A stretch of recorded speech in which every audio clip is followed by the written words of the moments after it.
हाँ, मुझे लगता है कि जिस तरह भी सीबीआई की इंक्वायरी हो रही है और ड्रग्स का जो इम्पोर्टेंट प्रूफ उनको मिला है, तो उसमें मतलब जो ड्रग माफिया है, ये ड्रग माफिया के जो नाम आए हैं उसकी भी इंक्वायरी सीबीआई द्वारा हो रही है। तो मुझे लगता है कि भाई इसके जो भी कोई पीछे हो, इसमें बड़े बड़े नाम हो, छोटे नाम हो, लेकिन उनको मतलब जल्दी जल्दी अरेस्ट करने की आवश्यकता है और उनके ऊपर कड़ी कार्रवाई होनी चाहिए। पैसा रुतबे बड़ा दुनिया है मुंबई, कई अच्छे अभिनेता और अभिनेत्री ड्रग्स को लेकर जिनका करियर तबाह हुआ है, तो क्या आपको लगता है कि ड्रग्स वाकई सुशांत सिंह राजपूत की घटना हो या इससे पीछे की घटना हो, या अच्छी अदाकारा और अच्छे कलाकार का ड्रग्स को लेकर उसकी करियर खत्म होना, ये एक बड़ी समस्या है बॉलीवुड की? हाँ, मुझे लगता है कि ये ड्रग का मामला जिस तरह आगे आ रहा है उसके मुताबिक मुझे लगता है कि ड्रग ये फिल्म इंडस्ट्री में उनके पास बहुत बड़ा पैसा होता है, बहुत बड़ी पब्लिसिटी होती है, बहुत बड़े फ्रेंड मिलते हैं, और इसके लिए मतलब मुझे लगता है कि ड्रग का जो फैशन है, ये फैशन इस इंडस्ट्री में, फिल्म इंडस्ट्री में बढ़ता जा रहा है और इसका नुकसान मतलब फिल्म इंडस्ट्री भी हो रहा है, व्यक्तिगत लेवल पर उस फिल्म के लोगों को भी हो रहा है। तो मुझे लगता है कि फिल्म के इंडस्ट्री में इसका जो ड्रग का जो इम्पोर्टेंट जो मामला सामने आया है उसके मुताबिक ड्रग लेने वालों को मतलब विरोध करना चाहिए और ड्रग वहां तक ना पहुंचे, इसके लिए मुंबई पुलिस ने कोशिश करनी चाहिए ताकि उनके पास तक ड्रग ना पहुंचे। सैन्य और डिप्लोमेटिक लेवल के साथ बातचीत, इसके बावजूद 29 और 30 अगस्त को चीन की सेना ने जो पेंगोंग झील के दक्षिणी क्षेत्र में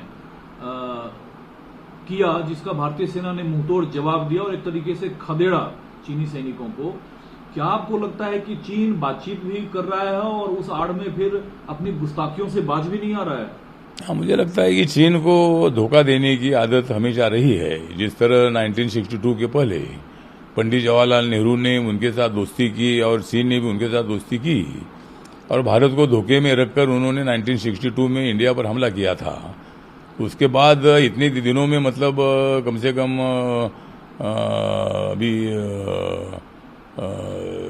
70 मतलब इतने साल हो रहे हैं, 4 दशक से ज्यादा। हाँ, तो मतलब इतने साल हो रहे उसके, तो अभी तक मतलब जो डोकलाम का हुआ उसके पहले चीन ने ऐसी कोई घुसखोरी नहीं की थी। लेकिन चीन चाहता है कि भारत के कुछ एरिया में मतलब अपना ये हक जमाना चाहिए। पेंगोंग के दक्षिण इलाके में उन्होंने 29-30 को हमला किया और उसका ईंट का जवाब पत्थर से देने का हम अपने आर्मी ने किया है। जिस तरह लद्दाख में भी ऐसा हुआ था, तब भी अपनी आर्मी ने उनको बहुत ही अच्छा तरह ठोका था और अपने 20 नौजवान तो शहीद हुए थे, लेकिन उसमें उनके भी ज्यादा जवान शहीद हुए थे, मतलब उनको भी मतलब मारा था। तो इसीलिए मुझे लगता है कि चाइना अगर कुछ टेढ़ा चाल चलेगा तो हम टेढ़ा डबल चाल चल सकते हैं और नरेंद्र मोदी जी के नेतृत्व में चाइना को ऐसा सबक सिखाएंगे कि चाइना आंख उठाकर हमारे तरफ ना देखे। सर, जो पालघर लिंचिंग का मामला है, पालघर, हाँ, उसको लेकर जो विक्टिम है उनके परिजनों ने महाराष्ट्र सरकार से कहा है कि सीआईडी जांच पर हमें भरोसा नहीं है, हमें सीबीआई जांच मिलनी चाहिए।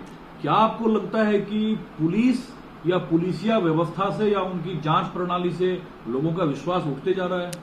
मुझे लगता है कि जो जिस तरह मॉब लिंचिंग का जो घटना का घटी और जो साधुओं की जो हत्या वहां हुई पालघर जिले में, तो पुलिस ने मुझे लगता है कि पूरे जो आरोपी है सबको अरेस्ट किया है। अभी इसकी इंक्वायरी का कोई आवश्यकता नहीं, ना सीआईडी इंक्वायरी की आवश्यकता है, ना सीबीआई इंक्वायरी की आवश्यकता है।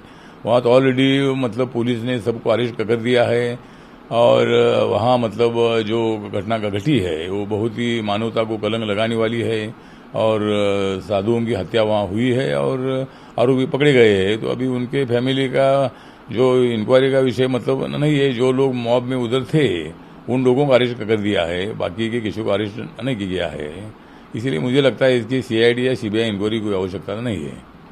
आपको सर पता है कि स्पेशल ट्रेनें में इसको देखते हुए केंद्र सरकार ने 100 अतिरिक्त और स्पेशल ट्रेन चलाने का फैसला ली है ताकि लोग आ जा सके। क्या ये एक अच्छी पहल है? धीरे धीरे ट्रेन को खोला जा रहा है। हाँ, मुझे लगता है कि अनलॉक 4 के बाद जो भारत सरकार ने निर्णय लिया है कि भाई लोग यहाँ से वहाँ नहीं जा पा रहे थे और इसीलिए मतलब अभी जो ट्रेनें हैं, जो 100 नई ट्रेनें शुरू करने का निर्णय रेल मंत्रालय ने लिया है, इस निर्णय का मैं स्वागत करता हूँ। और लोगों को आने जाने में इतनी ज़्यादा तकलीफ ना हो, उसके लिए ट्रेन की बहुत बड़ी आवश्यकता होती है। ट्रेन का टिकट मतलब बसों से बहुत कम होता है, और उसमें आम आदमी हो, मिडिल क्लास का आदमी हो या कोई भी आदमी हो, उनको जाने की सुविधा रेल के माध्यम से होती है। तो इसीलिए मुझे लगता है कि तो ये रेल मंत्रालय ने, भारत सरकार ने, नरेंद्र मोदी सरकार ने जो निर्णय लिया है वो बहुत ही इम्पोर्टेंट निर्णय है, बहुत लोगों को राहत देने वाला निर्णय है। इसलिए मैं इस निर्णय का स्वागत करता हूँ। सर, 21वीं सदी में सोशल मीडिया और सोशल काफी लोकप्रिय है। जो पॉलिटिकल कंट्रोवर्सी है सोशल मीडिया के इस्तेमाल को लेकर, फेसबुक को लेकर, कांग्रेस कहती है बीजेपी को बढ़ावा देती है। बीजेपी सरकार की तरफ से रविशंकर प्रसाद ने चिट्ठी लिखी है अभी कि फेसबुक लगातार बीजेपी और सरकार की छवि खराब करती रही है। जो 2019 के चुनाव के आसपास भी देखा गया है कि फेसबुक बीजेपी की छवि को खराब करती रही है। क्या सोशल मीडिया के इस्तेमाल को लेकर आपको लगता है किसी गाइडलाइन की जरूरत है, या निष्पक्ष है, या किसी का पक्ष लेता है, नहीं लेता है? मुझे लगता है कि जिस तरह फेसबुक है या सोशल मीडिया है, ये इन्होंने किसी का पक्ष नहीं लेना चाहिए। तो सत्य बातें लोगों के सामने लाना चाहिए। जो गलत बातें उन्होंने सामने नहीं लाना चाहिए। जिस तरह सोशल मीडिया में राहुल गांधी बहुत बार गलत तरीके से आरोप करते रहते हैं, और वो भी मतलब सोशल मीडिया में आता है। तो इसीलिए मुझे लगता है कि रविशंकर प्रसाद जी ने जो कहा है कि राहुल गांधी जी बेफिक्र दिल से मतलब कोई भी आरोप हमारे प्रधानमंत्री पर करते रहते हैं, और इससे बीजेपी की, हमारी सरकार की बदनामी होती है। लेकिन सरकार इतनी तगड़ी है कि उसको जवाब देने के लिए हमारे पास बहुत सारे लोग हैं, बहुत सारे फेसबुक पर लोग हैं, बहुत सारे सोशल मीडिया में लोग हैं, और इसीलिए सबसे ज़्यादा पब्लिसिटी बीजेपी को और मोदी सरकार को मिलती है। क्योंकि मोदी सरकार ने और बीजेपी ने ये 6.25 सालों में जो काम किया है, ये काम कांग्रेस ने 60 साल में नहीं किया। और इसीलिए मुझे लगता है कि ज़्यादा पब्लिसिटी जो मिलती है ये नरेंद्र मोदी जी के सरकार को मिलती है, बीजेपी को मिलती है, उनके एनडीए के पार्टनर को मिलती है। और लेकिन राहुल गांधी के भी जो बयान है ये भी सोशल मीडिया में आते रहते हैं। इसीलिए कांग्रेस पार्टी ने ऐसा आरोप करना ठीक नहीं है। और रविशंकर प्रसाद जी के मत से सहमत हूँ कि हमारी बदनामी करने की कोशिश भी फेसबुक द्वारा और सोशल मीडिया द्वारा होती है। लेकिन सर, ये कैसे संभव है? बीजेपी कहती है कांग्रेस का आरोप है कि ये तो बीजेपी की तरफ सोशल मीडिया का ज्यादा झुकाव है, तो दोनों तरफ से आरोप है।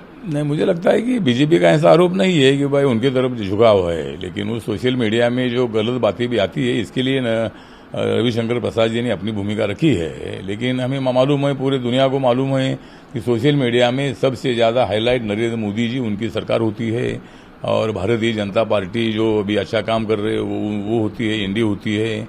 इसीलिए हमारा आरोप ऐसा कांग्रेस पर नहीं है, लेकिन कांग्रेस पार्टी के गलत बयान भी उसमें आ जाते हैं, इतना ही हमारा कहना है।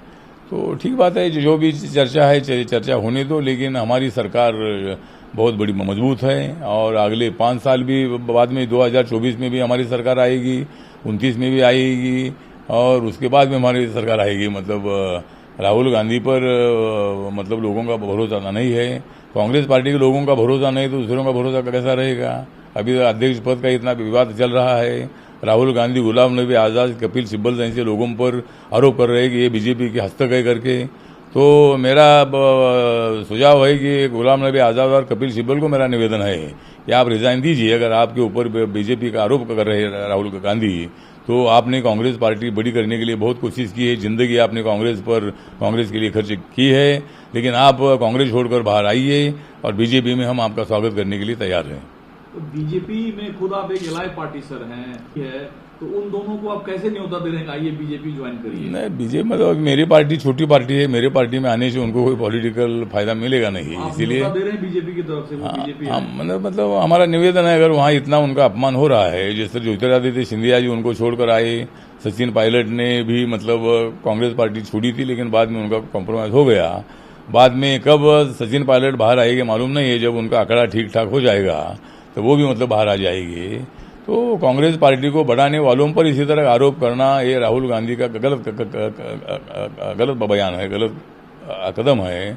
और इसीलिए मुझे लगता है कि ऐसा अपमान सहन करते करते वहाँ रहना ये बिल्कुल ठीक नहीं है। जिस तरह सचिन पायलट का भी अपमान हो रहा था, वो बाहर आया था, और ज्योतिरादित्य सिंधिया जी का भी अपमान हो रहा था, वो कांग्रेस छोड़कर बीजेपी में आ गया है। तो बीजेपी अभी कोई खाली ब्राह्मणों की पार्टी नहीं है, बीजेपी सब जाति धर्म की पार्टी है। सभी दलित, आदिवासी, ओबीसी, उच्च वर्णीय लोग, सभी लोगों की ये पार्टी अभी बन गई है। इसीलिए बीजेपी पर आरोप करना ये ठीक नहीं कि खाली ब्राह्मणों की पार्टी है। तो इसलिए मुझे लगता है कि एक जमाना था कि तब बीजेपी ब्राह्मणों की पार्टी थी, तब बीजेपी का एक भी आदमी चुनकर नहीं आता था, लेकिन अभी बीजेपी सर्व लोगों की पार्टी बन गई है। इसीलिए और मोदी जी का नारा सबका साथ, सबका विकास, सबका विश्वास, ये नारा उनका होने से सब लोग बीजेपी में आ रहे हैं। और बीजेपी आज भारत में सबसे बड़ी पार्टी के रूप में आज हमारे सामने खड़ी है। और उन्होंने 2019 में 303 सीटें जीती है, 2024 में बीजेपी 350 के ऊपर जाएगी और कांग्रेस पार्टी का खात्मा करेगी।